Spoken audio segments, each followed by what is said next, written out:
Hi hello ನಮಸ್ಕಾರ. ಎಲ್ಲರೂ ಹೆಂಗದಿರಿ? ಆರಾಮದಿರಲ್ರಿ? ಇವತ್ತಿನ ಈ ವಿಡಿಯೋದಾಗ ನಾವು ನಮ್ಮ ಉತ್ತರ ಕರ್ನಾಟಕ ಶೈಲಿಯಲ್ಲಿ ಮಗುವಿನ ನಾಮಕರಣ ಹೆಂಗೆ ಮಾಡ್ತೀವಿ ಅನ್ನೋದನ್ನು ನೋಡೋಣ ಬರ್ರಿ. ನಾವು ಹಿಂದಿನ ದಿನ ಅಂದರೆ ನಾಮಕರಣದ ಹಿಂದಿನ ದಿನ ನಾವೇನು ಮಾಡಿದ್ವಿ, ನಮ್ಮ ತಮ್ಮನ ಹೆಂಡ್ತಿನ, ನಮ್ಮ ತಮ್ಮನ ಮಗುನ ಅಂದರೆ ನನ್ನ ಸೊಸೆನ ಒಂದು ಚಿಕ್ಕದಾಗಿ ಫ್ಲವರ್ ಡೆಕೋರೇಷನ್ ಮಾಡಿ ವೆಲ್ಕಮ್ ಮಾಡಿದ್ವಿ.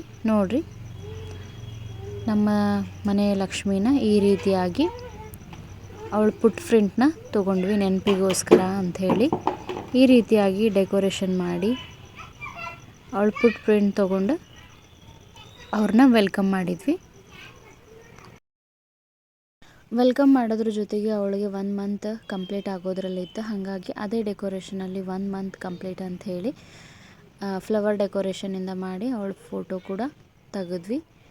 ಅದರ ನೆಕ್ಸ್ಟ್ ಡೇ ಏನಿತ್ತು ರೀ, ಅವಳಿಗೆ ತಿಂಗಳು ತುಂಬೋದ್ರೊಳಗೆ ಏನು ಮಾಡಬೇಕು, ಹೆಸರಿಡೋದಿರ್ತೈತೆ ರೀ. ಹಾಗಾಗಿ ಹೆಸರಿಡೋ ಸಲುವಾಗಿ ನೋಡಿರಿ, ಎಲ್ಲ ಬೆಳಗ್ಗೆ ಸ್ನಾನ ಗಿನ ಎಲ್ಲ ಮಾಡಿಕೊಂಡು ಪೂಜೆ ಮಾಡ್ಕೊಂಡು ಹಂಗೆ ಸಿಂಪಲ್ಲಾಗಿ ಮನೆಯವರು ಅಷ್ಟೇ ಮಾಡಾತ್ತೀವ್ರಿ ಫಂಕ್ಷನ್ನ. ಗೋಧಿ ಹುಗ್ಗಿ ಅಂದರೆ ಹೆಸರಿಡೋ ಸಲುವಾಗಿ ಸ್ವೀಟ್ ಏನು ಮಾಡಾತಿದ್ವಿ ಅಂದರೆ ಗೋಧಿ ಹುಗ್ಗಿ, ಅಕ್ಕಿ ಪಾಯಸ, ಮುಳುಗಾಯಿ ಪಲ್ಯ, ಆಮೇಲೆ ಸಾಂಬಾರು ಇದನ್ನೆಲ್ಲ ಮಾಡಿದ್ವಿ ರೀ. ಬೇಗ ಬೇಗ ಮಾಡಿಕೊಂಡು ಆಮೇಲೆ ವಟಾಣಿ ಕಾಳು ಪಲ್ಯ. ನೋಡಿರಿ, ಹೆಸರಿಡಾಕ ಅಂತೇಳಿ ತೊಟ್ಲನೂ ರೆಡಿ ಆಯಿತು. ಪಾಪುಗೆ ಎಣ್ಣೆ ಸ್ನಾನ ಕೂಡ ಮಾಡಿಸಾತಿದ್ರು. ಅಡುಗೆನೂ ಆಗಿತ್ತು, ತೊಟ್ಲನೂ ರೆಡಿ ಮಾಡಿ ಎಲ್ಲ ಬಲೂನಿಂದ ಡೆಕೋರೇಷನ್ ಮಾಡಿ ನನ್ನ ಸೊಸೆನೂ ರೆಡಿ ಆಗತ್ತಿದ್ಲಿ ರೀ. ಅಲ್ಲಿವರೆಗೂ ನಮ್ಮ ಉತ್ತರ ಕರ್ನಾಟಕದ ಕಡೆ ಏನು ಸಂಪ್ರದಾಯ ಅಂದ್ರೆ, ಮಗುವಿನ ನಾಮಕರಣ ಮಾಡೋವಾಗ ಯಾವುದೇ ಫಂಕ್ಷನ್ ಮಾಡಲಿ ಹೊಳೆಗಂಗವ್ವನ ಪೂಜೆ ಮಾಡ್ತಾರೆ ರೀ. ಯಾಕಂದ್ರೆ ಮಗುವಿನ ಜೀವನದೊಳಗೆ ನೀರಿನ ಹಾದಿ ತೊಗೊಂಡು ಹಾಲಿನ ಹಾದಿ ಕೊಡು ಅಂಥೇಳಿ ಬೇಡ್ಕೊಳ್ಳೋದಿರ್ತೈತಿ. ಹಾಗಾಗಿ ನಾವೇನು ಮಾಡ್ತೀವಿ, 5 ಮರಳಿನ ಗುಂಪಿ ಮಾಡಿ ಅದಕ್ಕೆ ಅರಿಶಿನ, ಕುಂಕುಮ, ಹಂಗನೂಲು, ಕಂಕಣ, ಆಮೇಲೆ ಎಲ್ಲ ಥರದ ಹೂ ಇಟ್ಟು ಉದಿನ ಕಡ್ಡಿ ಬೆಳಗಿ ಎಡೆ ಹಿಡಿದು ತೆಂಗಿನಕಾಯಿ ಅಂದರೆ ಎಡೆ ಅಂದ್ರೆ ನಾವೇನು ಅಡುಗೆ ಮಾಡಿರ್ತೀವಿ ಸ್ವೀಟ್, ಅನ್ನ, ಪಲ್ಯ ಇದನ್ನೆಲ್ಲ ನಾವೇನು ಮಾಡ್ತೀವಿ ಹೊಳಿಗಂಗವ್ಗೆ ಎಡೆ ಹಿಡಿತೀವಿ. ಆಮೇಲೆ ಅಲ್ಲಿಂದ ಉಡಿ ತುಂಬಿಕೊಂಡು ನಮ್ಮ ಉಡಿಯೊಳಗೆ ಏನು ಇಟ್ಟಿರ್ತಾರೆ ರೀ ಅಂದ್ರೆ ಬೇವಿಂದ ಸೊಪ್ಪು ಮತ್ತು ಹತ್ತಿ ಕಾಳು ಮತ್ತು ಒಂದು ಸ್ವಲ್ಪ ಅರಿಶಿನ ಇಟ್ಟಿರ್ತಾರೆ. ನಾವು ಮನೆ ಮುಟ್ಟೋವರೆಗೂ ಅದನ್ನು ಏನು ಮಾಡ್ಕೋಬೇಕು, ಸಗಣಿ ಎಲ್ಲೆಲ್ಲಿ ಕಾಣ್ತಿರ್ತೈತಿ ಅಲ್ಲಲ್ಲೇ ಅದನ್ನು ಚಲ್ಕೊತ ಹೋಗ್ಬೇಕು. ಅಂದ್ರೆ ಹತ್ತಿ ಕಾಳು ಅಂದ್ರೆ ಒಂದು ಅಂದ್ರೆ ದಾರಿ, ಮಗುವಿಂದ ಮನೆ ಇರುವಂಥ ದಾರಿ ಗೊತ್ತಾಗಲಿ, ಅದರ ದಾರಿಗುಂಟ ಅಂತ ಹೇಳಿದ್ನಲ್ರಿ ನಾನು. ನೀರಿನ ಹಾದಿ ತೊಗೊಂಡು ಹಾಲಿನ ಹಾದಿ ಕೊಡು ಅಂಥೇಳಿ. ಹಾಗಾಗಿ ಆ ದಾರಿನ ನಾವು ತೋರಿಸೋದು ನೋಡಿರಿ. ಈ ರೀತಿಯಾಗಿ ಕಂಕಣ ಗಿಂಕಣ ಎಲ್ಲ ಕಟ್ಟಿ ಹೂವಿಟ್ಟು ತೆಂಗಿನಕಾಯಿ ಒಡೆದು ಹೊಳೆಗಂಗನ ಪೂಜೆ ಮಾಡಾತ್ತೇವ್ರಿ ಈಗ.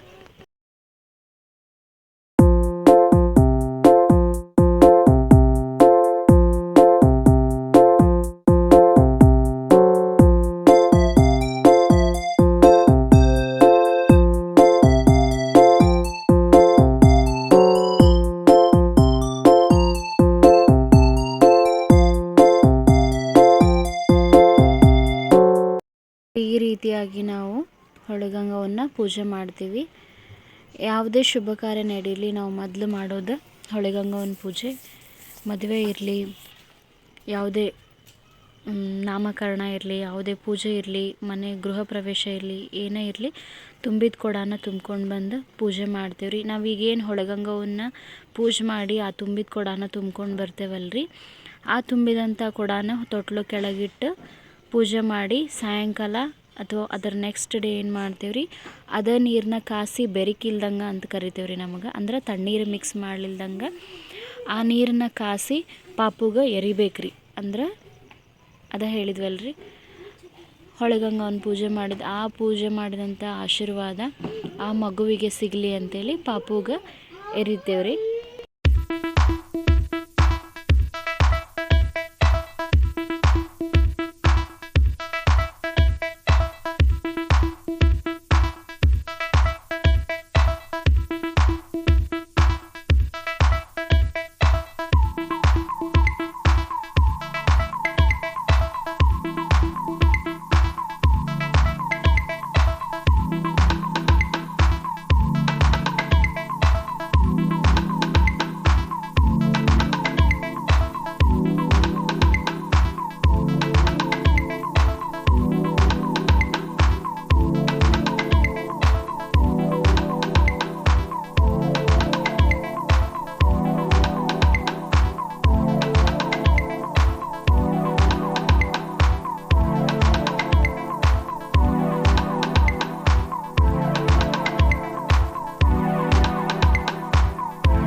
ಪೂಜೆ ಎಲ್ಲ ಮುಗಿದ ನಂತರ ನಾವೇನು ತುಂಬಿದ ಕೊಡ ತುಂಬಿರ್ತೇವಲ್ರಿ ಅದನ್ನು ಹೊತ್ಕೊಂಡು ಮನೆ ಕಡೆ ಹೊಂಟ್ವಿ ರೀ. ಆ್ಯಕ್ಚುಲಿ ಹೇಳ್ಬೇಕಂದ್ರೆ ಇದನ್ನು ತಾಯಿ ಮಾಡೋದಿರ್ತೈತೆ ರೀ ಪೂಜೆ. ಯಾಕಂದ್ರೆ ಅದರ ನೆಕ್ಸ್ಟ್ ಡೇನ ಅಮಾವಾಸ್ಯೆ ಇರೋದ್ರಿಂದ ಬಾಣಂತಿ ಮನೆಯಿಂದ ಹೊರಗೆ ಬಂದ್ರೆ ಸರಿ ಇರಲ್ಲ ಅಂಥೇಳಿ ನಾವೇನು ಮಾಡಿದ್ವಿ, ಅವಳ ಬದಲು ನಾನು ಮಾಡಿದೆ ಇದನ್ನು, ತುಂಬಿದ ಕೊಡ ತುಂಬ್ಕೊಂಡು ಬರೋದು. ನಮ್ಮ ಕಡೆ ಏನಪ್ಪ ಸಂಪ್ರದಾಯ ಅಂದ್ರೆ ಬಾಣಂತಿನ ಒಟ್ಟು ಹಸಿ ಮೈ ಇರೋದ್ರಿಂದ ಒಟ್ಟು ಹೊರಗೆ ಬಿಡೋಂಗಿಲ್ಲ ರೀ. ಆದ ಕಾರಣ ಈ ಪೂಜೆನ ನಾನು ಮಾಡಿದೆ.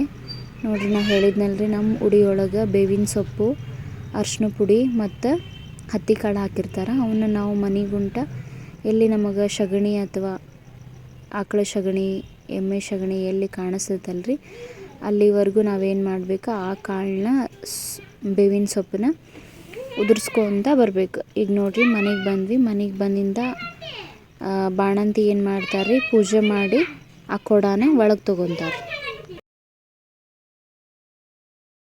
ಹೊಳೆಗಂಗವನ ಪೂಜೆ ಆಗಿಂದ ನೆಕ್ಸ್ಟ್ ಏನಾತ್ರಿ, ನಾವು ಕೊಡಾನ ಒಳಗೆ ತುಂಬಿಸ್ಕೊಂಡ್ವಿ. ಕೊಡ ತೊಗೊಂಡಿದ ನಂತರ ಅದನ್ನು ತೊಟ್ಲದ ಕೆಳಗೆ ಒಂದು ಸ್ವಲ್ಪ ಅಕ್ಕಿ ಹಾಕಿ ಇಟ್ಟು, ಒಂದು 5 ಉಡಿ ಇಟ್ಟು, ಕಾಯಿ ಒಡೆದು ಉದಿನ ಕಡ್ಡಿ ಹಚ್ಚಿ ಅದಕ್ಕೂ ಒಂದು ಎಡೆ ಮಾಡಿ ಏನು ಮಾಡಬೇಕ್ರಿ, ಪೂಜೆ ಮಾಡಬೇಕು. ಆಮೇಲೆ ತೊಟ್ಲಿಗೂ ಪೂಜೆ ಮಾಡಬೇಕು.